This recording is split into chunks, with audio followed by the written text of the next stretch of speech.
Pre and post hospitalisation expenses কাকে বলে? প্রথম দিনই তো কেউ আর হাসপাতালে ভর্তি হয় না। প্রথম দিন যদি কোনো শরীর খারাপ হয় বা অসুস্থ বোধ হয়, তাহলে উনি প্রথমে একজন ডাক্তার, লোকাল ডাক্তারকে দেখান। আর সেই ডাক্তারবাবু কিছু টেস্ট দেন, সঙ্গে কিছু মেডিসিন দেন, এবং ডাক্তারবাবু বলেন এই টেস্টগুলো করিয়ে আপনি 3 দিন পর আমাকে আবার দেখাবেন। সেই মতো পেশেন্ট কি করে, 3 দিন পর ওষুধগুলো খেয়ে এবং টেস্টটা করে ডাক্তারকে রিভিউ করেন।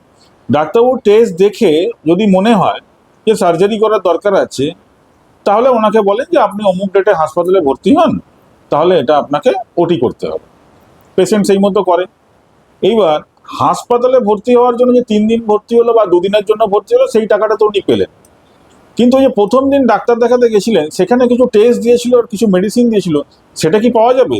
সেটাও হেলথ ইন্স্যুরেন্স পলিসি কভার করে। সেটাকে বলে প্রি হসপিটালাইজেশন এক্সপেন্সেস।